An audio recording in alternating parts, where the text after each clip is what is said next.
Shalom Bapak Ibu yang diberkati oleh Tuhan. Hari ini mari kita akan bersama-sama kembali belajar kebenaran firman Tuhan. Mari kita akan merenungkan sebuah tema, yaitu mengapa move on masa lalu. Bapak Ibu, hidup kita tidak akan pernah terlepas dengan apa yang terjadi dalam kehidupan kita. Tentu ini berkaitan dengan apa yang terjadi di hari ini, bisa juga apa yang terjadi di masa lalu.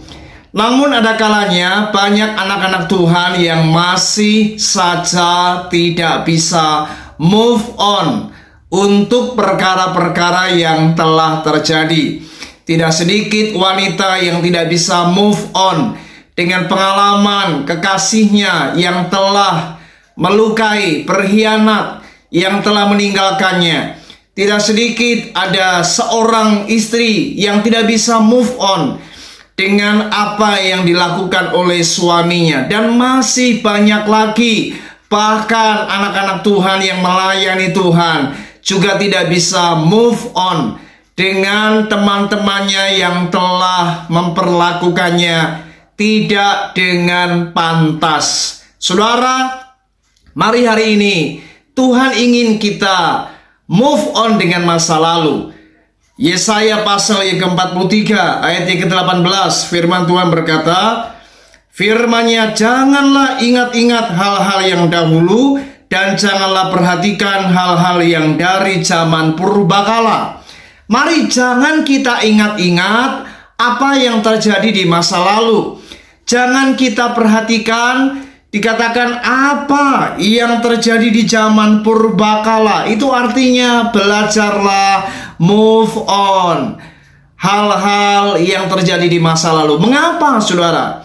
Karena sebenarnya ketika kita masih mengingat-ingat hal-hal yang terjadi di masa lampau, entah itu Anda dilukai, dikhianati, Anda difitnah, Anda diperlakukan dengan tidak pantas, dan lain sebagainya. Ingat, segala perlakuan atau kejadian yang negatif itu selalu menimbulkan apa yang namanya luka.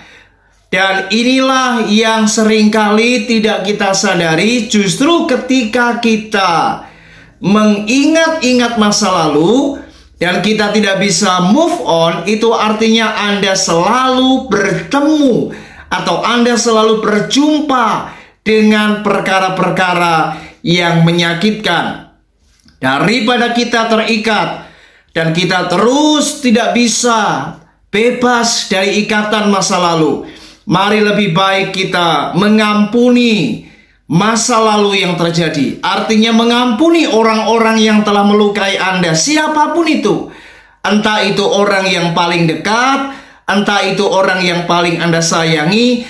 Mari ampuni orang-orang yang telah melukai kita. Karena firman Tuhan berkata, kasihilah musuhmu dan berdoalah bagi musuh kita. Artinya mari ampuni semua orang yang telah melukai kita.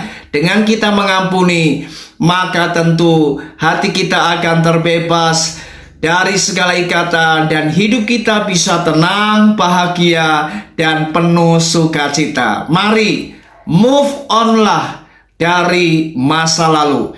Ingat, Tuhan ingin kita menghadapi masa depan.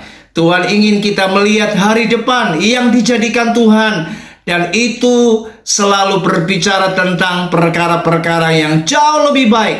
Tuhan pasti akan menyediakan berkat-berkat, perkara-perkara yang lebih besar dan yang akan jauh lebih indah bagi kehidupan kita. Karena Tuhan selalu merancangkan apa yang terbaik, apa yang indah bagi kehidupan kita. Tuhan Yesus memberkati kita. Shalom.